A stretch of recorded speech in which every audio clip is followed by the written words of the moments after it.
या बातमीपत्राचे प्रायोजक आहेत pro rich look skin and hair studio. नमस्कार, पोलीस मध्ये न्यूजच्या बातमीपत्रात आपलं मनापासून स्वागत। पाहूयात काही विशेष घडामोडी।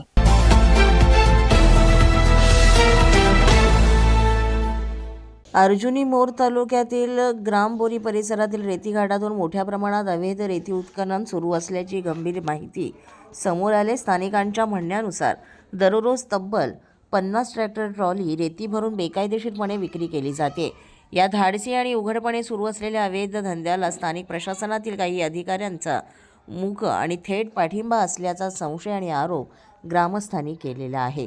सतत होणाऱ्या या अवैध उत्खननामुळे पर्यावरणाचं मोठं नुकसान होतंय, तसंच नदीकाठांची धूप, भूजल स्तरात गंभीर घट, तसंच वन्यजीवांच्या अधिवासावर परिणाम अशा अनेक समस्या दिवसेंदिवस गंभीर होत चालल्यात।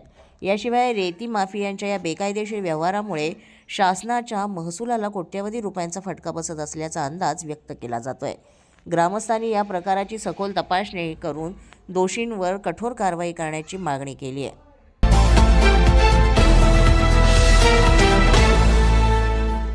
गाडगे महाराज मुलवड आश्रम शाळेमध्ये पालक शिक्षक सहविचार सभा संपन्न झाली आहे। त्र्यंबकेश्वर तालुक्यातील श्री गाडगे महाराज प्राथमिक माध्यमिक उच्च माध्यमिक आश्रमशाळा मुलवडी येथे 11 डिसेंबर रोजी पालक शिक्षक सहविचार सभेचं आयोजन करण्यात आलं होतं। या कार्यक्रमाचं सूत्रसंचालन उच्च माध्यमिक विभागातील प्राध्यापक शिंदे सर यांनी केलं। सूत्रसंचालनाच्या माध्यमातून शिंदे सरांनी आलेल्या कार्यक्रमासाठी पालकांचं, ग्रामस्थांचं, प्रमुख अतिथी आणि मान्यवरांचं स्वागत केलं। या कार्यक्रमाच्या अध्यक्षस्थानी शाळेचे संचालक कुणाल देशमुख यांची निवड करण्यात आली। कार्यक्रमाची सुरुवात अध्यक्ष आणि प्रमुख पाहुण्यांच्या हस्ते दीप प्रज्वलन करून स्वागत गीतानं आणि शब्दसुमनांनी करण्यात आली। यावेळेस प्रास्ताविक कोतकर सर यांनी केलं। शाळेतील विद्यार्थ्यांनी यापूर्वी वेगवेगळ्या उपक्रमात सहभाग घेतला होता। त्यातून प्रथम, द्वितीय, तृतीय क्रमांक मिळवलेल्या विद्यार्थ्यांचा मान्यवर आणि पालकांच्या हस्ते प्रमाणपत्र देऊन गौरव करण्यात आला। त्यानंतर आलेल्या पालक वर्गानं विविध प्रश्न आणि सूचना शिक्षकांना केल्या। विद्यार्थ्यांचा सर्वांगीण विकास कसा घडवून आणता येईल यावर इथे चर्चा करण्यात आली। उपस्थित मान्यवर आणि पालक वर्गानं इथे मनोगत व्यक्त करत शाळेचं कौतुक केलं। नंतर कार्यक्रमाचे अध्यक्ष कुणाल देशमुख यांनी आपलं मनोगत व्यक्त केलं। तसंच सगणे सर यांनी आभार प्रदर्शन करत कार्यक्रमाची सांगता केली। या कार्यक्रमासाठी माजी सरपंच बळीराम वांगड, गिरीश लोखंडे, हिराबाई कांबडी यांच्यासह पालकवर्ग, शिक्षकवृंद मोठ्या संख्येनं उपस्थित होता।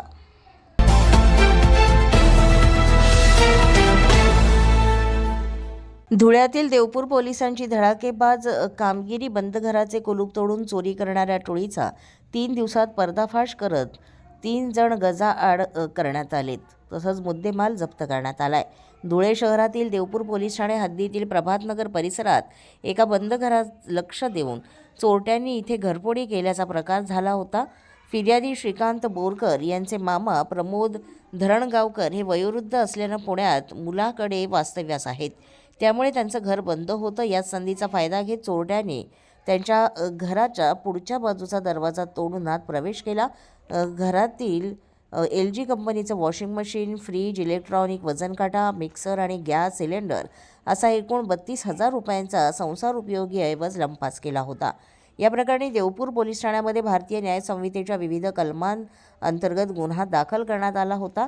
गुन्हा दाखल होताच देवपूर पोलीस ठाण्याचे पोलीस निरीक्षक समाधान वाघ यांनी तात्काळ तपासाची चक्रे फिरवली।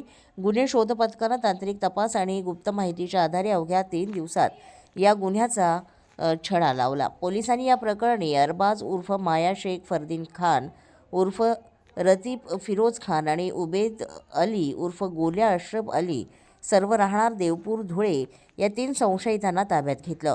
पोलिसी खाक्या दाखवताच त्यांनी गुन्ह्याची कबुली केली असून त्यांच्याकडून चोरीला गेलेले सर्वच्या सर्व मुद्देमाल पोलिसांनी हस्तगत केला। ही उल्लेखनीय कामगिरी पोलीस अधीक्षक श्रीकांत धिवरे, अप्पर पोलीस अधीक्षक अजय देवरे, उपविभागीय पोलीस अधिकारी राजकुमार उपासे यांच्या मार्गदर्शनाखाली पार पडली।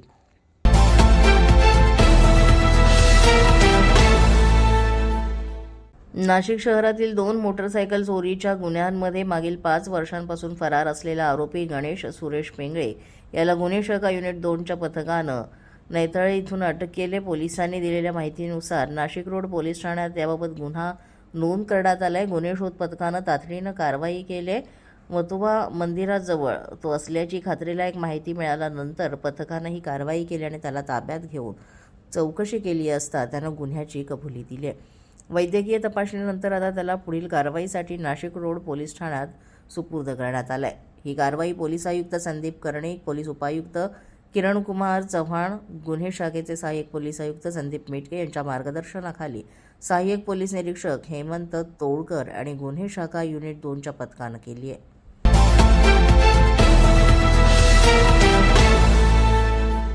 शिवसेना उबाटा गटाचे जिल्हाप्रमुख रवी किरण इंगवले यांनी शिवाजी पेठ इथे भले मोठे फलक लावले. मटका चालवणारे, खंडणी मागणारे, खून आणि मारामारीसारख्या गुन्ह्यातील लोक हे तुमच्या दारात मतं मागायला येणार आहेत. आपण त्यांना निवडून देणार का, असा उल्लेख या फलकामध्ये केला. यामुळे कोल्हापूर शहरात एक चर्चेचा विषय सुरू झालेला आहे. नेमके हे फलक कोणासाठी लावले आहेत याची नागरिकांमध्ये सध्या चर्चा सुरू आहे.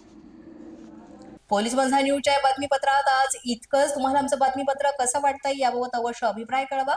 यासाठी पोलीस माझा न्यूजचं युट्यूब चॅनल सबस्क्राईब करा. तसंच आमचं फेसबुक, इंस्टाग्राम आणि ट्विटर अकाउंट फॉलो करा. अधिक माहितीसाठी आमच्या www.policemazhanews.com या वेबसाईटला भेट द्या. आमचे अधिकृत प्रतिनिधी व्हायचं असेल तर स्क्रीनवर दिलेल्या क्रमांकांवर आजच संपर्क साधा. आजच्या बातमीपत्रात इतकंच. पुन्हा भेटूया पुढील बातमीपत्रात. तोपर्यंत पाहत रहा पोलीस माझा न्यूज.